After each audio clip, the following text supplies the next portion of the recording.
back at it on this Tuesday, 25th day of May, 2021. This is Wake Up Wenatchee Valley. Thanks for starting your day with us here on the NCW Life channel. Hope you ended your day with the evening news with Grant and Eric yesterday. Lots to get to today. 55 degrees and partly cloudy skies. Most of eastern Washington is going to get some rain today, except us. We're in that rain shadow. We got that bullseye of fairly dry and benign weather. That's going to change Wednesday afternoon, Wednesday night, and into Thursday as a rather vigorous cold front is going to pay us a visit. Hopefully give us some much needed rain. Now they've backed off on their percentages.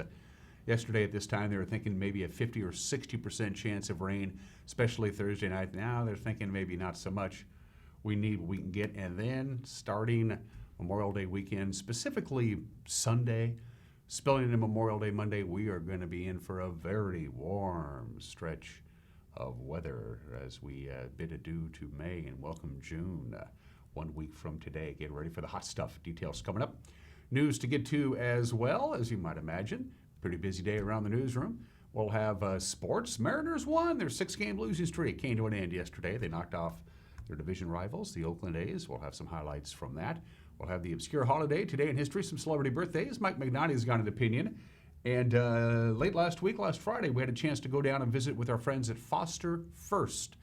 Greg Reichenberger is the guy who kind of runs Foster First. He's based out of the Yakima office, but he comes up to Wenatchee on a regular basis. Talk about foster parenting. We need them. We need foster parenting. Every kid deserves some sort of stable home life. If you're interested in becoming a foster parent or more about that, Greg and a foster parent joined us as well. That conversation in the back half of the hour, do not miss that.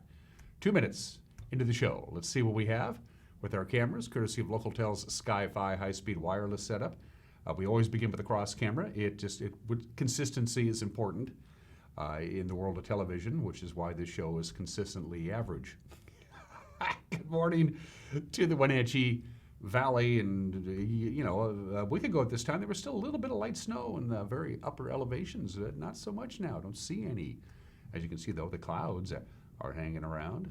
We'll see some sun breaks too. Good morning to Wenatchee, East Wenatchee, Sunny Slope, and everybody who is joining us on this Tuesday morning. It is, of course, Megan's choice. I don't know. She gets to decide. She throws it up, and I get to tell you that's Waterville.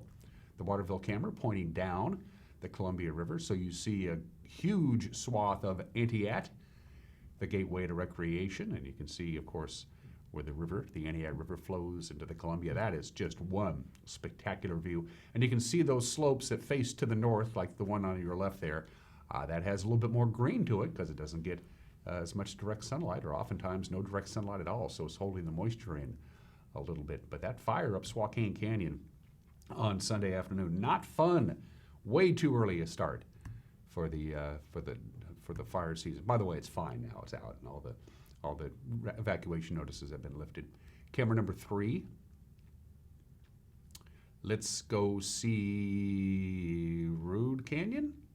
Hey, hi Rude Canyon, up near the Waterville Plateau. There's a car. There's another car, and there's the car and the truck, and they are going to pass each other. Boy, I'm really good at that, aren't I?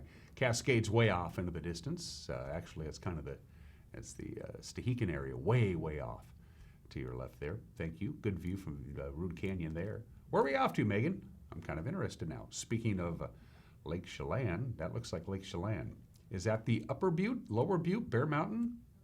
That's the Upper Butte camera, way on top of the butte, pointing, I believe, up Lake Chelan, which is now filled to the brim with the rich taste of water.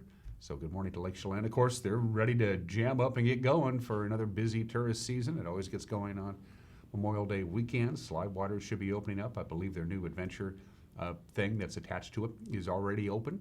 I'm not sure. Get a hold of Slide Waters to find out. Looks like it's a little breezy up in the Chelan area as well. They're not having an earthquake. That's the wind blowing the tower around a little bit like it's supposed to do. Good stuff this morning from my teammate Megan, 5 minutes after the hour. Here's the 6 to 10 day outlook. So this starts over the weekend, starts on the 29th. That's Saturday, goes all the way through June 2nd. It's going to get warm. Tri-Cities could get up to triple digits. We are going to be in the 90s starting on Monday, and it's going to last that way for quite some time. As you can see, we have a pretty good chance of well above normal temperatures. That's to your left, and on your right is your outlook for what kind of rain we're going to get, and it ain't. So it's going to be warmer than average for the long-term outlook and drier than average for the long-term outlook. So get ready for sunny, warm, well, hot, really, weather with no rain at all in the forecast. So the rain that we're expecting on Thursday, I hope we get it, because we're going to go right back to the dry stuff again. So get ready for hot weather. It really begins on Sunday, and by Monday we'll be in the 90s. In fact, without further ado, from the National Weather Service, because they're the experts, here we go. So today through Wednesday night, we're awaiting the big low system that's going to pay us a visit on Thursday. So pretty quiet. Yesterday's high was 73. We're going to do that right about, today is going to be almost exactly like yesterday. I might add that today we have 15 hours and 30 minutes of daylight, 15 and a half hours of daylight now. A milestone with the sun up at 5:13, sunset tonight 8:43. 50 for the overnight low tonight. There's a slight chance of some light sprinkles today and tonight. Wednesday, we're going to get bathed in sunshine, but don't get used to it for a long period of time, because come Thursday, here comes this cold front. It's going to actually come in Wednesday night while you're sleeping. We'll get down to 54 degrees. Thursday, quite a bit of cloud cover, cooler, windy. We need some rain. Hopefully we'll get some rain. We got about a 40% chance of showers. It's also going to be breezy. So this cold front's packing a pretty good punch for late May. So get ready for a pretty stormy Thursday for the entire viewing area. Look how chilly. It's going to get 49 for the overnight low Thursday night. Cold air will be trapped in the valley on Friday, which is why we'll be cooler than normal again. And then the gradual warm up begins as a big ridge of high pressure slides into the area, and it's going to be well entrenched by Sunday. Monday 92 for the holiday proper, and we're going to be warming up even warmer than that by Tuesday, Wednesday, and Thursday. If the computer models work out the way they think they are, we're in for a hot week next week, the first week in June. That's your forecast at 7 minutes after the hour. Going to take a break and have your Tuesday morning news coming your way in 1 minute. You're watching Wake Up Wenatchee Valley on the NCW Life Channel.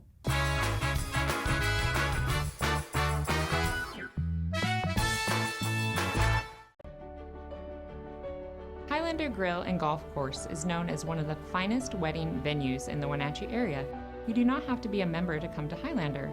Highlander Golf Course offers a first-class backdrop for your wedding day.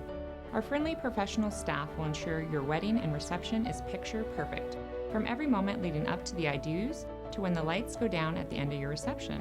Hi, I'm Shalane, site coordinator for Highlander Grill. Give me a call to schedule your event today.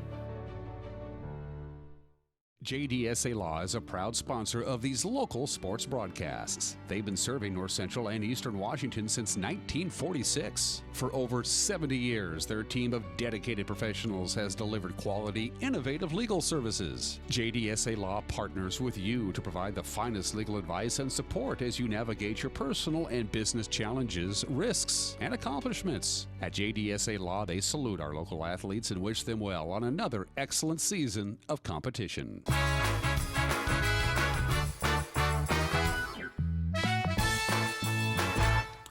Mostly cloudy skies, 55 degrees outside of our studios, lower 70s today, a mixture of clouds and sun, maybe a hit or a miss sprinkle.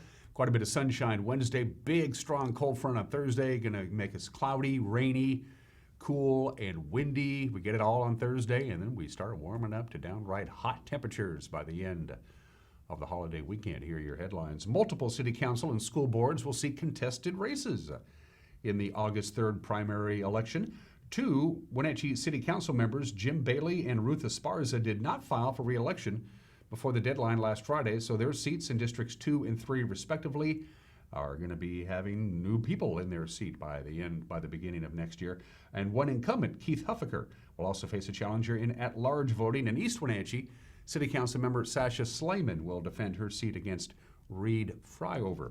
Expect some interesting school board races, as a matter of fact. Every incumbent up for election at the Wenatchee School District now face at least two challengers, as do two incumbents in the Eastmont District. The top two primary determines which candidates advance to the general election come November. Some of the changes we've seen during the pandemic may prove to be permanent. For example, the Leavenworth Christmas Lighting Festival is going to have a new name and a new structure when it returns this December. Our very own Jefferson Robbins filed this report. When COVID-19 struck last year, many popular festivals in the town of Leavenworth fell victim. Social distancing measures meant no large gatherings, the kind this tourist town thrives on. One of the festivals that had to be retooled was Leavenworth Christmas lighting, which brought thousands to downtown Front Street for the ceremonial flicking of a switch. Last Christmas, the Bavarian village went ahead with the lights, but did away with the nightly ritual of turning them on. That seemed to mitigate coronavirus concerns, and for 2021, the festival has a new name, Village of Lights. There won't be a lighting ceremony for the event, which runs throughout December, but the Leavenworth Chamber of Commerce says there will be a selection of Santa costumes, ornaments, raffles, holiday movies, and even a Krampus night, celebrating St. Nicholas's evil helper. The city of Leavenworth has blocked off auto traffic in downtown so pedestrian tourists aren't forced to crowd together. That innovation has proved popular, and it may remain in effect as winter tourism picks up. And while Village of Lights won't have the same elements as its predecessor, the Chamber hopes it will have the same beneficial effects for tourism and for local merchants. Jefferson Robbins, NCW Life. Thank you for that report, Jefferson. A 19-year-old East Wenatchee man faces felony charges after allegedly selling psilocybin mushrooms over Snapchat. The Columbia River Drug Task Force says Braden G. Byington, he offered and sold about 56 grams of mushrooms to undercover detectives from February through mid-May. He allegedly was helped by a 17-year-old accomplice. Now, police arrested Byington last week. He's charged with 2 counts of unlawful distribution plus 2 counts of involving a minor in a drug transaction. He's scheduled to be arraigned on June 2nd. The Chelan-Douglas Regional Port Authority has been named the Washington State Port of the Year. The honor from the Washington Public Ports Association noted that the port was the first in the state to functionally combine 2 countywide ports into one when the Port of Chelan County and the Port of Douglas County were merged. In addition to its role in economic development, the Chelan-Douglas Port Authority has also been the lead agency in distributing federal, state, and local COVID-19 relief funding, awarding aid to 727 small businesses in the 2 counties. The Brave Warrior Project raised almost $24,000 in its annual superhero walk and roll. It was held here in the Valley over the weekend. The Wenatchee-based group raises money to help and support children with illnesses or disabilities in north central Washington. Teams of superheroes gathered Sunday at Riverfront Park for the walk. The money will be used to provide financial support, scholarship programs, gas cards, and more for kids with special needs and chronic illnesses. And finally, updating the beloved museum at Rocky Reach Dam required a little heavy lifting. Last week, the replica wooden canoe on display at Rocky Reach Discovery Center, well, it had to be boxed into a crate, lifted out of its place on the 4th floor, and then lowered by crane through a skylight to its new home on a lower level.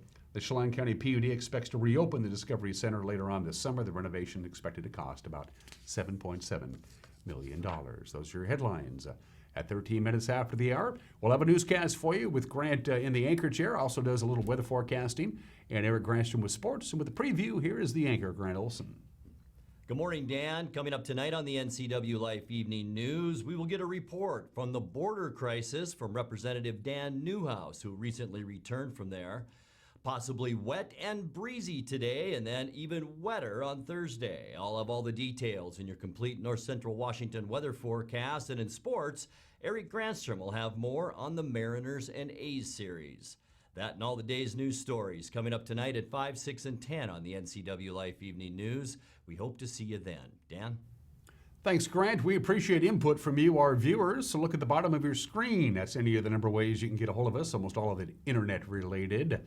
Our Facebook page, our homepage, ncwlife.com, or our email address, news@ncwlife.com. Going to take a break. When we come back, sports, including the Mariners. Their 6-game losing streak came to an end. They beat the A's last night in Oakland. We'll have highlights from that. Also, we'll preview some high school sports we'll have for you tonight. And over the next couple of days, we'll have the obscure holiday, today in history, some celebrity birthdays, Mike McKnight's Gone with Opinion, and my conversation with the good folks at Foster First. It's all coming up between now and the top of the hour. You're watching Wake Up in Wenatchee Valley on the NCW Life channel.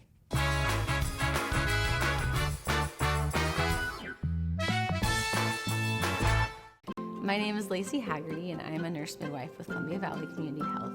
I love all aspects of my job because it is a profession that's very committed to empowering women to make decisions in their health care that feel best for them. It's incredibly valuable to me as a midwife that I get to take care of women throughout their whole lifespan. I hope to see you at a future visit because I know you'll love having midwifery care. Today we're doing some employee development with our technicians. Today we're going to learn how to give our home a hug. It's not just a motto, but a unique way that Patriot technicians care for your home. Oh, no, come on. You really got to get in there and get your arms around it, give it a good embrace. All right, hey, good job. I think the training is going really well. Heating and cooling, we'll give your home a hug.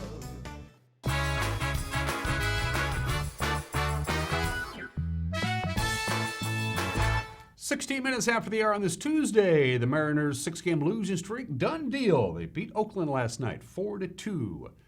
We like it when we can say that. Seattle got a combination of good pitching from UC Kikuchi, home runs from Jared Kelenic and Kyle Lewis, and some great defense to beat one of the best teams in baseball. The offense came early to support Kikuchi last night, and Mitch Haniger's RBI double in the first, and then Lewis and Kelenic added home runs. Well, we'll show it to you. This is from the third and the fifth. From Montas. This is absolutely crushed. Wow, there it goes, way back to left. You talk about some damage from Kyle Lewis. 3-0 Mariners. Kelenic blasts this way back. Kelenic gets every piece of this out of the steps. Number 2 in the show for Jared Kelenic. Slinky, anyone? 4-1 Mariners. Kikuchi got the victory last night. He went 6 innings. He allowed just 1 run, gave up 4 hits until having to come out in the 7th with back spasms. Swings right through it, almost center cut. First strikeout tonight for Yusei Kikuchi. Chapman, the runner at first. He got it right over the heart of the plate. Murphy caught looking. Second strikeout for Kikuchi tonight. See 6 of them tonight. 98 top shelf, and he goes. There you go, 98. And I thought it was a strike at the top of the zone. That's just a good pitch, good quality pitch. That's it for Yusei. Scott's come out with the trainer, and something's up with Yusei, as we will step aside as it turns out. Kikuchi abruptly finished. As we take a look at Yusei, it looks like maybe he's having a little, he's calling timeout, a little bit of an issue with his back. He's pointing towards his back, so hopefully it isn't anything serious. And I also noticed that during the game when we would show him in the dugout, he was standing up a lot, so maybe it was something that he was dealing with and now it just finally caught him and they had to get him out of the game. Manager Scott Service says he doesn't think it's anything real serious. He was happy, as you might imagine, to snap the losing streak. I was hoping to get him a little bit deeper in the 7th. Unfortunately, he had a little cramping in his low back. I think he's going to be fine. But, obviously we are a little thin in our bullpen right now, but I give a ton of credit for Montero, Swanson, and Middleton, who hasn't pitched much at all, after coming back from that bicep issue. And those guys did a heck of a job tonight to lock it down. And, exciting to see Lewis and Kelenic go deep. I think that's what we're looking forward to here for many years to come. And both those guys really squared the ball up tonight. I thought our at-bats offensively were good. Up and down the lineup tonight, we did some things. Nice to have Ty France in there. He gets a double, and hopefully he can start building on that as he feels healthy now. You can certainly see the bat speed is back there. So good ball game. We played a clean ball game. Pitched well, and we made the plays defensively. So long week. We hadn't done a lot of positive things on the field. So nice to get a W tonight. Mariners and A's will do battle again in the middle game of the 3-game series. 6:40 first pitch tonight. Logan Gilbert will take on Cole Irvin. Seattle and Oakland's game, the only one in the American League West on Monday. The A's lead in the division still stands at a game over Houston. Seattle moved into 3rd place alone. 5.5 games behind Oakland, a half a game in front of Texas. Our television cameras will be at Eastmont High School tonight. We got ourselves some basketball. Wildcat boys basketball team will host Moses Lake. Big 9 Hoops, Eric Granstrom with the play-by-play. He'll be courtside. Pre-game 7:20 tip-off at 7:30. There were 2 games last night on the hardwood. Cashmere topped Cascade 75-42, and Bridgeport beat Cascade Christian Academy 69-54. 44. Coming up tonight, you got Wenatchee hosting Ellensburg, Brewster's at Ephrata. Chelan will host Quincy, Okanagan meets Omak, Orville travels to Lake Roosevelt, Libertyville will host Pateros, and Waterville Mansfield will be at Elmira Cooley Heartline. On the girls' side last night, Kashmir crushed Cascade 59-6. Oh, and Bridgeport beat Cascade Christian 44-32. The Wenatchee girls will tip off against Ellensburg at home at 5:45. The 6 o'clock games have Brewster at Ephrata, Chelan hosts Quincy, Okanagan is at Omak, Lake Roosevelt entertains Orville, Pateros is at Libertyville, and Waterville Mansfield takes on Elmira Cooley Heartline on the road. Tonight at 7:30, it's Eastmont opening the season at Moses Lake. The Eastmont girls bowling team racked up another victory yesterday, this time on the road. The Wildcats beat West Valley 2-1. They took the first game 628-614 behind a game-high 191 from Colby Hull. Eastmont took game 2, 658-610, and then they dropped the finale 610-606. Eastmont prepares to take on Wenatchee Thursday, Eastmont Lanes at 3:30. Wrestling schedule is underway in the CWAC. Ephrata will travel to Royal along with Warden and Othello. The match gets underway at 6 o'clock. Locally, wrestlers will begin their modified season tomorrow. And finally, the Wenatchee Valley College basketball teams on the road today. The Lady Knights will be at Yakima Valley at 5:30. The men follow at 7:30. And the women's softball team will have Treasure Valley coming to town tomorrow at 6 o'clock. And those are just some of the games that people are playing on this Tuesday, the 25th day of May. I had 4 obscure holidays to choose from. Today is National Brown Baguette Day. Today is National Tap Dance Day. Today is National Towel Day. National Towel Day. If you've ever read A Hitchhiker's Guide to the Galaxy, you know what that's all about. But no, today is National Wine Day. Not to be confused with National Drink Wine Day, which I think is in the autumn. It's a day to buy wine, appreciate wine, enjoy the history of wine. It's been around for over 8,000 years. They keep finding wine in these archaeological digs. First they said it was 5,000 years, and then 6, and then 7. Now they say they've been making wine for about 8,000 years. I got fun facts about wine. The smell of an older wine is the bouquet. If it's a younger wine, it's the aroma. Kind of snooty there. Wine has only 1/10 the antioxidants of soy sauce. So if you want to get antioxidants in your body, drink soy sauce. California, not surprisingly, is not only number 1 in wine production in this country, they're also number 1 in wine consumption. Wine has been produced in southwestern France since ancient Roman times. Ice wine made by frozen grapes was invented by the Germans. Not all wines improve with age. That's very, very important. More wine grapes are planted than any other crop in the world. We like our wine. A lot of historians believe that the Roman Empire fell thanks in part to lead poisoning. Keep in mind, wine maybe had a lot to do with it because in ancient Roman times they would cook the grape juice in giant lead pots to sweeten the wine. So they sweetened the wine, but they gave themselves lead poisoning at the same time. Vatican City drinks more wine per capita per person per year than any place else. Vatican City, where the Pope lives.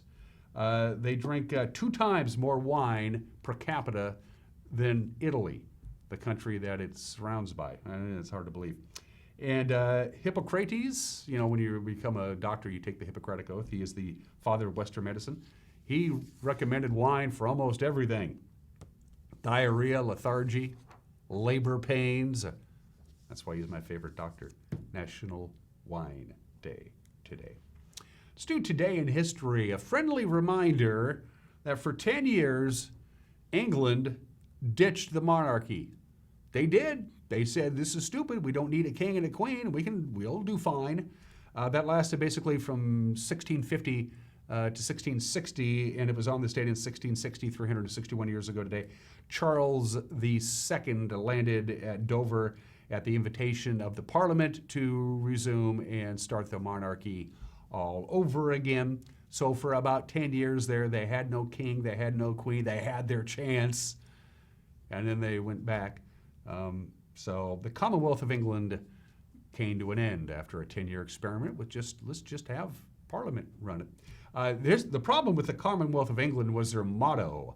Their motto was Latin, Pax Citorio Bello, which is Latin for peace is obtained through war.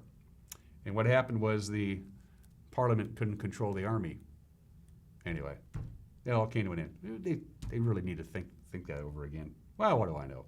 One of the most amazing athletic achievements ever happened on this date 86 years ago today at the Big Ten Track and Field Championships in Ann Arbor, Michigan, May 25th, 1935.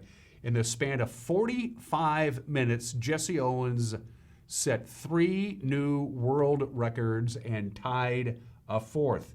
In fact, his world record in the long jump would last for 25 years. He did it all within the span of 45 minutes. Unbelievable. 3 world records and tying a 4th in 45 minutes, Jesse Owens. Now that's having a good day at the track. President Kennedy said we're going to go to the moon on this date. He addressed a joint session of Congress May 25th, 1961, so 60 years ago today. John F. Kennedy told the American people in the United States Congress that our goal is to put a man on the moon and return him safely by the end of the decade, and we did so. Of course, we are the only country to ever put a human being on the moon. 60 years ago today. That's the actual ad from the New York Times, May 25th, 1977, 44 years ago today. Star Wars, which is now, of course, entitled Star Wars Episode 4, A New Hope, is released in theaters. That is the actual ad from the New York Times. It starts today, this new movie called Star Wars. But I took a close-up of the photo, and that looks nothing like Mark Hamill and Carrie Fisher. It just doesn't. Now, they knew they were in the movie. They knew they starred in the movie. Why couldn't they? I don't know. That looks nothing like them. Star Wars. Boy, this thing was huge. When I was a kid, we just loved Star Wars. By the way, George Lucas made a very smart deal. Fox said, we'll pay you $500,000 to direct the movie, or you can forego the $500,000 and we'll give you merchandising and sequel rights in case you want to make more movies. And he said, I'll do the merchandising and sequel rights. Thank you very much, Fox, instead of taking the $500,000. Very smart move by George Lucas. 20th Century Fox was at the brink of bankruptcy. This movie saved them. Within 3 weeks of when Star Wars was released, the stock of 20th Century Fox doubled in value, and they made $79 million that year. Net profits, all of it pretty much, from Star Wars. And believe it or not, Alec Guinness, Obi-Wan Kenobi, is the only actor to receive an Academy Award nomination from any of the 9 Star Wars films. But the Star Wars franchise launched on this date 44 years ago today. And finally, May 25th, 1979, it was the Friday before Memorial Day weekend, 42 years ago today, at Chicago's O'Hare Airport, American Airlines Flight 191. A McDonnell Douglas DC-10 crashed shortly after takeoff. 271 people on board and 2 people on the ground were killed. Here is Roger Mudd, CBS Evening News, Friday, May 25th, 1979. Good evening. 270 persons were killed this afternoon when an American Airlines jumbo jet crashed just minutes after takeoff from Chicago's O'Hare Airport. It was the worst U.S. air disaster, almost doubling the toll from a Pacific Southwest Airlines crash in San Diego exactly 8 months ago. The DC-10, Flight 191, was bound nonstop to Los Angeles. According to witnesses, the plane lost an engine just moments after takeoff. An American Airlines spokesman said preliminary investigation indicated the left engine malfunctioned. Witnesses said the engine dropped to the ground and exploded into flames as the plane began to roll over in the air. It crashed belly up. Much of the debris fell on some trailer parks near the runway's edge at Elk Grove Township. Some injuries were reported there. Area hospitals had been alerted to receive casualties, but later were told to cancel the alert. There were no survivors. All 270 persons aboard were killed. O'Hare, the nation's busiest airport, was shut down briefly, but some runways later reopened. Departing flights were delayed up to an hour.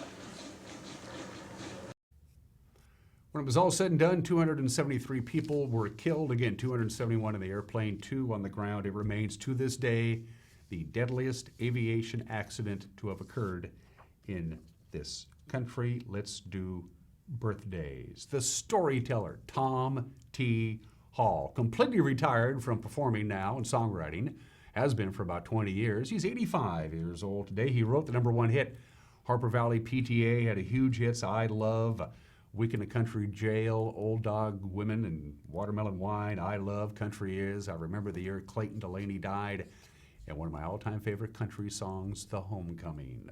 Tom T. Hall, the storyteller, 85 years old today. Frank Oz, it's funny, we just mentioned Star Wars. Of course, he played the role of Yoda in the Star Wars series, not only provided the voice of Yoda, Frank Oz, of course, Miss Piggy, Fozzie the Bear, Animal, Sam the Eagle, Cookie Monster, Bert Grover, Frank Oz, the puppeteer, 77 years old today, and Mike Myers, who isn't doing much anything anymore, the Canadian-American singer, actor, producer, and screenwriter, of course, Saturday Night Live, Wayne's World, Austin Powers, and Shrek. Happy 58th birthday to Mike Myers.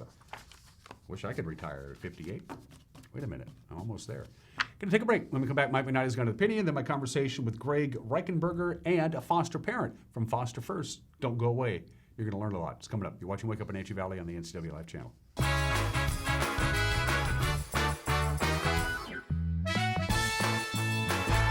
At Earthwise Pet, we take an all-natural approach to wellness and nutrition. Our professional certified groomers were trained by the best in the Pacific Northwest. Our staff here at Earthwise Pet are all certified in pet nutrition. We are here to help you select the perfect food, supplement, and anything else you may need to make sure your pet is living its best and most healthy life. Earthwise Pet, Nutrition Center and Wellness Spa. Online or in the store, we are here for you.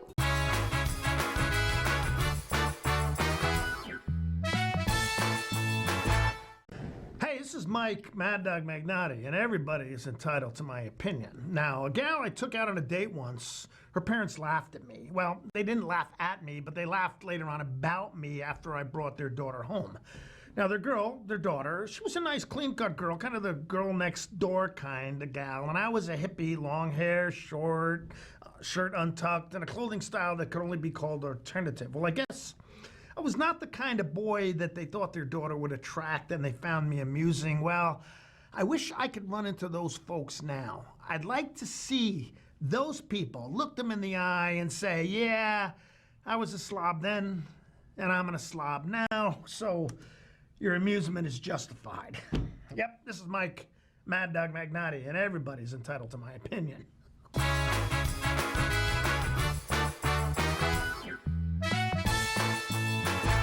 Tipsy Canyon Winery has become the place to go for fine wine and unbelievable views of the Chelan Valley. And now there's even more to enjoy.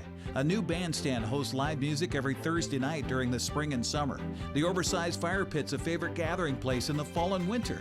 Tipsy Canyon has become a year-round destination for wine lovers. And while things have changed, what remains the same is that at-home feel provided by Mark, Tammy, and Lexi Garland.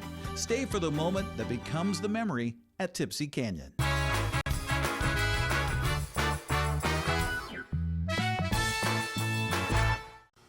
Welcome back to Wake Up Wenatchee Valley. I am Dan Kuntz. About 3 weeks ago, the man to our far left, Greg, reached out to me to talk about the crisis that is foster parenting here in North Central Washington. It's many, many fold. The biggest issue is there are kids who need a good foster home to maybe straighten their life out a bit, take care of some issues that these kids may have. It's always an issue, but sometimes it becomes an acute issue. And we thought we'd reach out to Greg and a foster parent who could talk about the joys and the rewards of fostering kids here in North Central Washington. Greg, introduce yourself to our television family. Well, I thank you for doing this. My name is Greg Reichenberger. I am a foster home licenser with Foster First, and I've been doing this for close to 20 years. Not here with Foster First, but I've been here with Foster First for about 4 years. So, Silvestre, a little something about yourself? Yeah, my name is Silvestre Sanchez, and I'm been doing this for the last 3 years. So I become foster parents because I used to work with one of my friends, and he told me, hey, I become a foster parent, and I said, okay, how can we do that too? Because he knew that I'm a single dad and I have an extra room. So then he recommended me to them, and then I contacted Diana, I remember, Rosie at that time. Mm-hmm. At that time it was Rosie. And Did you know you would be good at it? I mean, I know I was a little scared because this is the first time. I have my son because I'm a single dad, but I didn't know that it was going to be a challenge. I knew that because I heard that if we get in trouble with them, if they have a bruise, they take your intake. So it was a challenge for me. And at the first, I was a little scared about to do this, but I'm good. Good. I'm glad. I'm glad. And we'll talk about some of the rewards that you're getting out of it just as a human being in just a couple of minutes. Greg, a little bit about Foster First. Foster First used to be something else that I think most people were familiar with. You changed your name a couple of years ago. Give us a quick background and what exactly Foster First does. If you could give us Foster First 101. Yeah, so actually back in about 2002, we were called Community Resource Group back then. And they started out as a drug and alcohol counseling center, and worked with the biological parents of a lot of foster children. And then it was roughly about 2009 that they realized the need for foster care, and so they started providing foster homes at that time, and that was in Yakima. And then about 2015, they opened up the facility here in Wenatchee, and so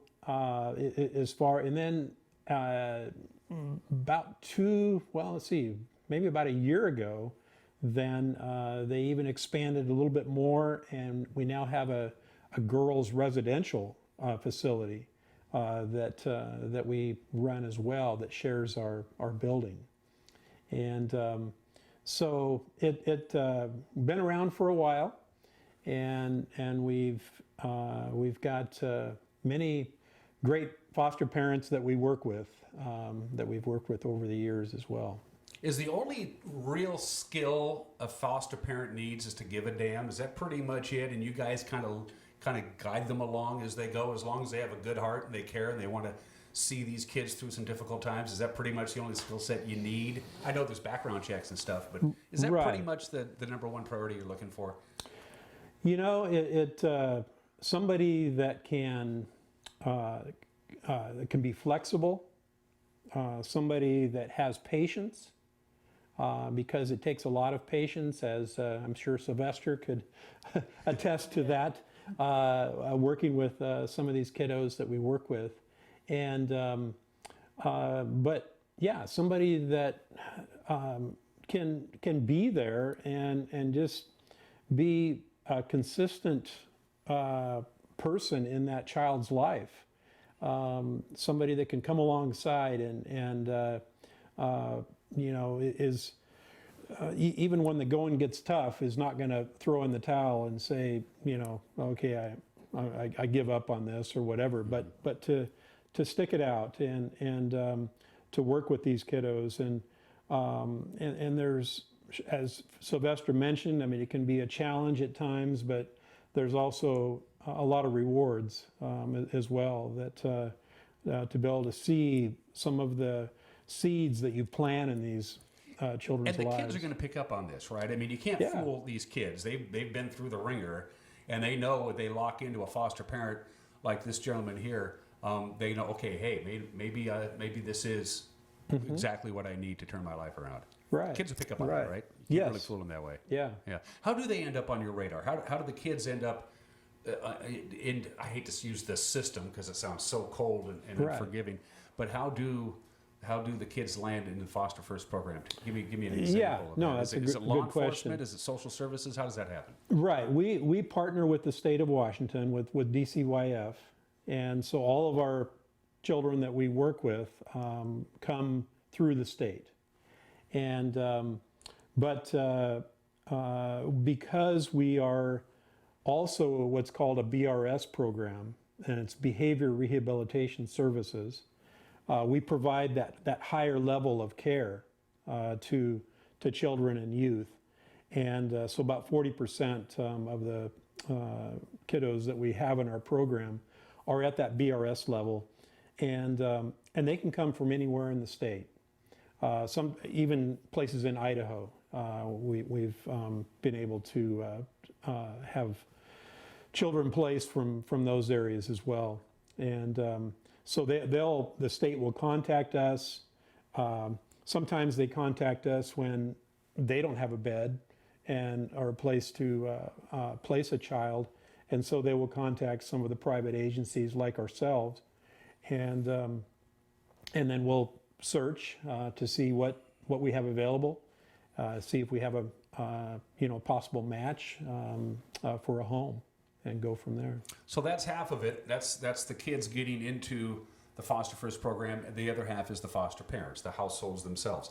How do they get involved in the program? How do they end up on your radar? How does that work? Yeah. You can use this gentleman if you want as an example, or anybody. Yeah. Do you want to share with them kind of how you got into the process? Yeah, the first needs to do is take some classes that we need to finish it for the state.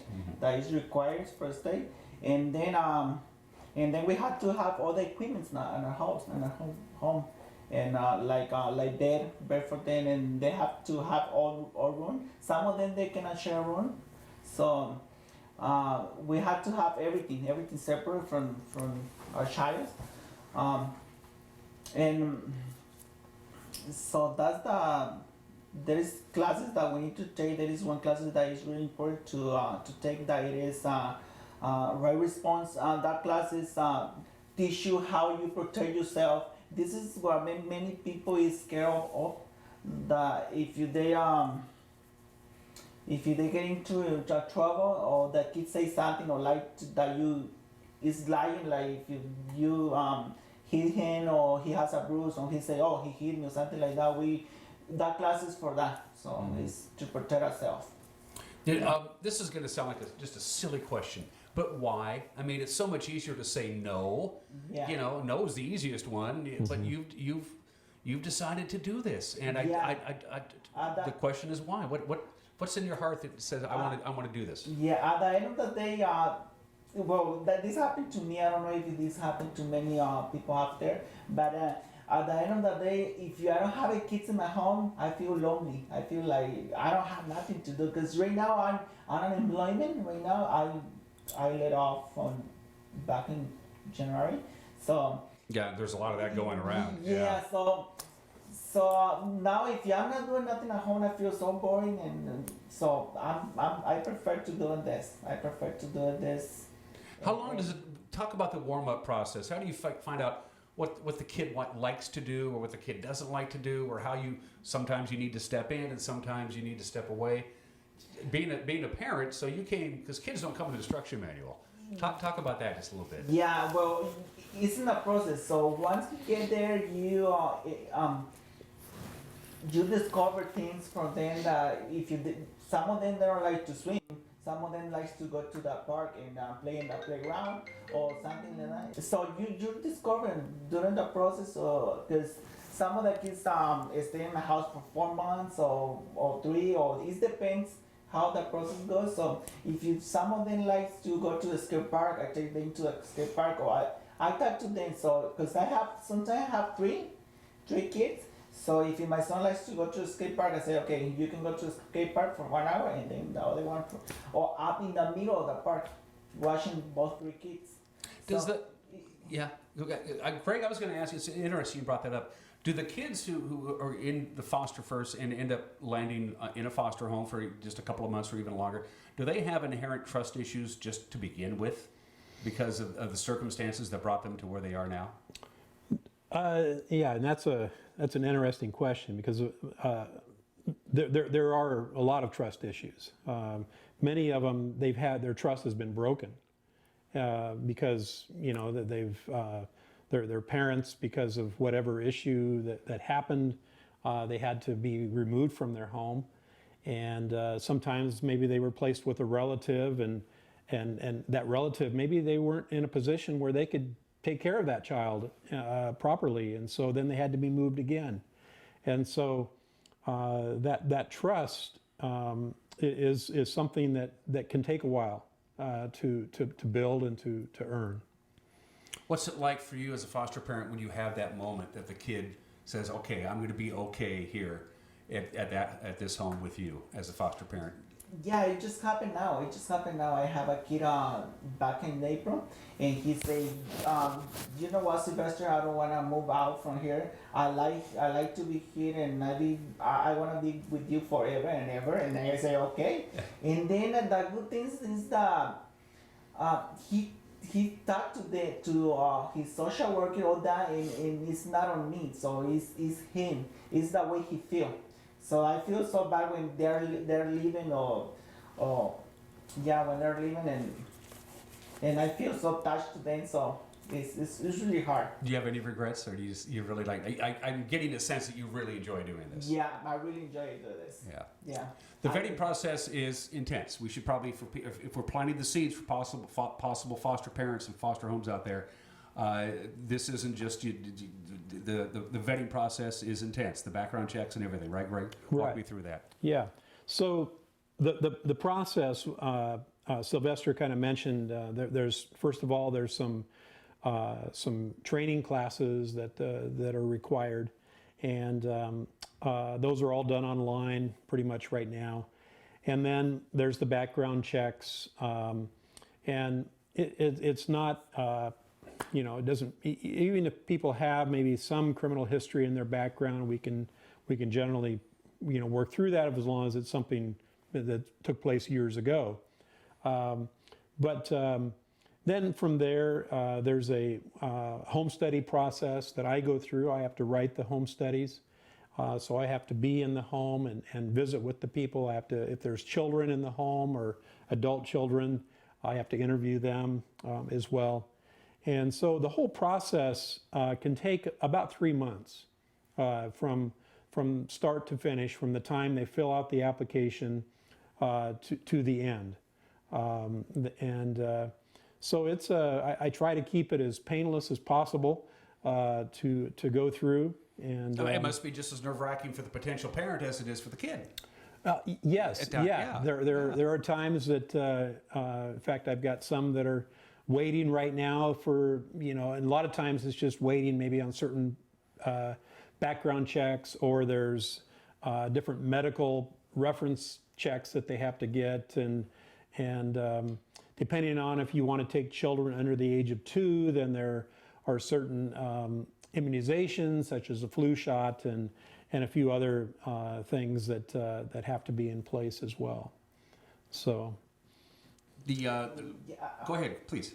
Yeah, I remember when I got my license, and I said no, I don't want to get it because I'm a little nervous to do this because we not even know what's gonna happen. But don't be scared. So maybe they will like it. We always can go back. So if they don't like it, that's fine. They just can give it 30 days notice, and they can say, well, I don't want to do this anymore. So. That's okay too. That's okay too. You made an effort, which is what most which is the least you can do. Yeah, because I waited like 6 months to get a kid. Yeah, because I didn't want. I was. It's not like I didn't want to, but it was like more scared to do it. What are the challenges of placing the right foster child to the right foster home? I mean, they must be enormous. I mean, how do you know? Do you just know from your years of experience, or do you have help? How does that work? Well, if we had a surplus of homes, then we could do some proper matching. Which is really the gist of our conversation. You don't. Right. Yeah. And that's the issue, is that we don't have that surplus, and so sometimes it's like, okay, we have a boy to place, and they have maybe some boys in this home, and they have an empty bed, or they can share a room, with somebody, and so let's contact them. And so a lot of times that's the case. And as far as that not having enough homes, a lot, this past year with the pandemic has been a big factor in that, because some of our largest recruiting efforts are done like through the fair. We set up booths there. We've done some things at the malls. We've done some things through schools. And of course, there was no school, there were no Right. fairs, the malls were closed. Yeah. And so we had to get a lot more creative in some of our recruitment efforts in that part. And so it is a factor too, is, you know, trying to find the right one. We sometimes we, even as Silvestre said, we place them in a home and the foster parent's like, whoa, I don't know if I can do this, you know. And I that's suppose where, you don't really know until you're in that situation. Exactly. Yeah, and sometimes we have to come alongside and maybe there's some other trainings that the state offers that we can try to get them signed up for, just to give them a little bit more knowledge on maybe working with particular issues or things. And then there's other helps, maybe through the school. There's an organization called the WISE program, which is wraparound with intensive services, and they can provide some extra help. Another thing that our agency does too that is can be helpful is we provide 24-hour on-call emergency.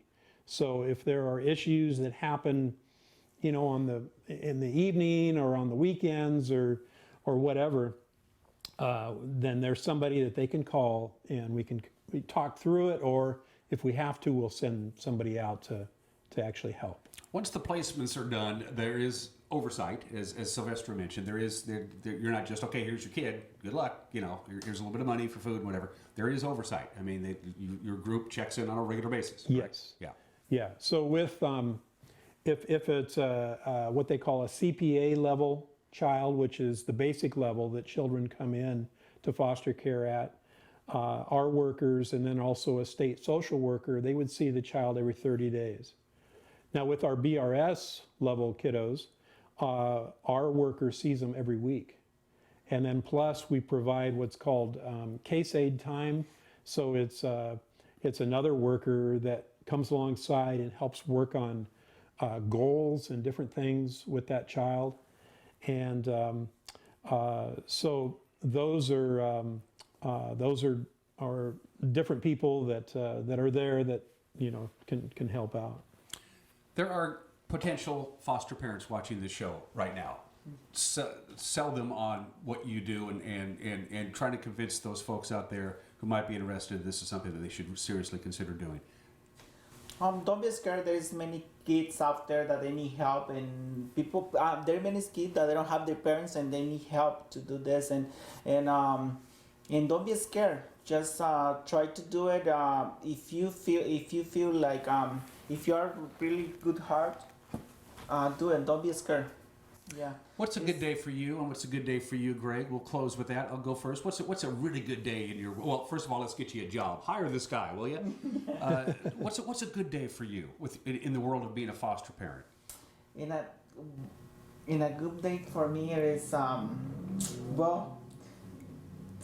At the end of the day, you're really tired because you've been doing a lot of things to do during the day. But at the end, you feel grateful to have those kids, to help somebody else, to help a kid that they don't have food or they don't have a parents who needs that too. And so it's a good day for me. Yeah. What's a good day for Greg here at Foster First? I think for me, just being able to see families that step forward, that come and that like Silvestre here that say, yeah, maybe I'm not perfect. I don't have all the perfect skills, but I have a heart for children, and I want to help, and that's exciting when I'm on the phone with people like that, and I know that if there's people that are watching this that would like to get in contact with us, they can look up our website, fosterfirst.org, and there's places on there where they can see what the process is involved.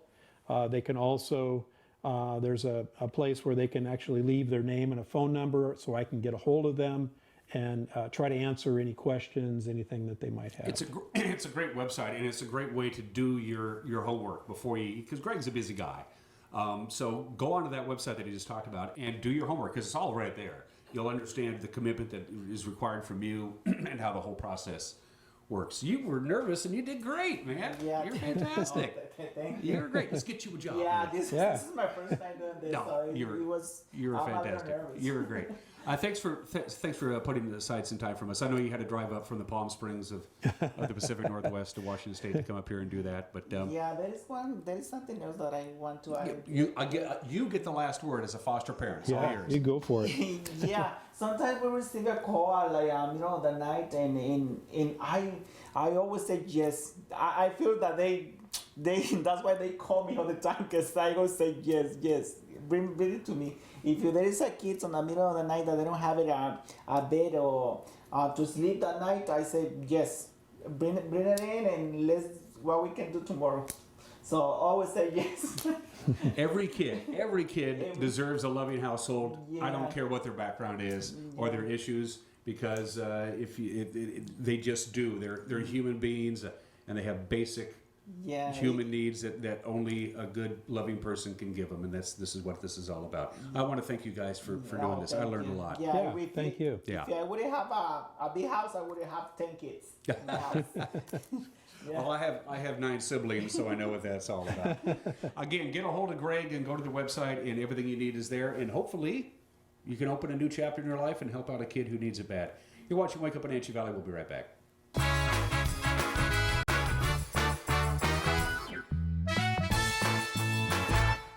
Bring the whole family up to Stormy Mountain Brewing and local public house in historic downtown Chelan.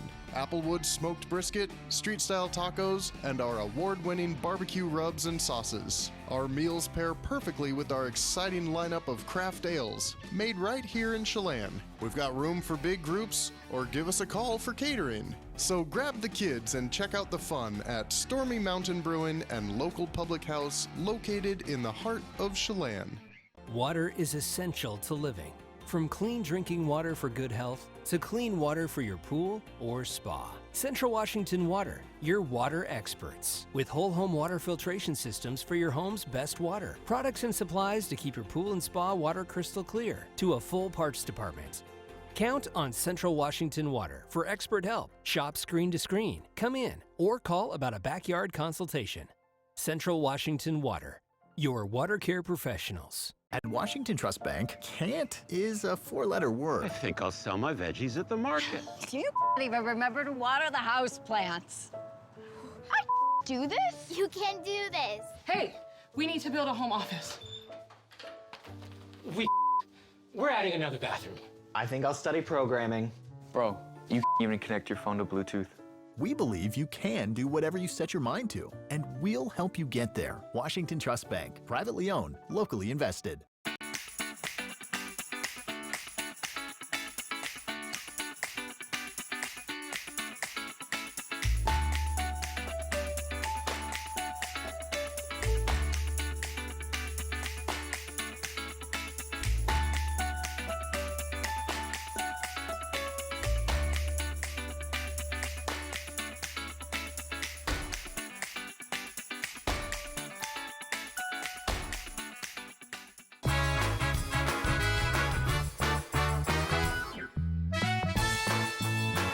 Okay, in the minute we have left, that all-important weather forecast. We're going to be on the roller coaster here. Pretty much what we had on Monday. We're going to do it all over again today. Our forecast high of 73 is exactly what we got on Monday as well, with a passing shower possible later on this afternoon. Slight chance of light rain tonight. Going to be fairly clear, a little breezy at times. 50, 51 for the overnight low. Right around there. Sunshine Wednesday, and then big changes start on Wednesday night. A pretty vigorous cold front is going to come in Wednesday night. By Thursday morning, it'll be here. By Thursday afternoon, you're going to be dealing with rain. You're going to be dealing with wind. You're going to be dealing with clouds. You got a little bit of everything on Thursday with some cold air coming in too. We'll get up to about 71. 71 again on Friday with some of the cool air, and then a very warm trend begins on Saturday and Sunday. We'll be in the mid-90s by Tuesday and Wednesday of next week. Have a great Tuesday. We'll see you tomorrow. Take care. Bye-bye.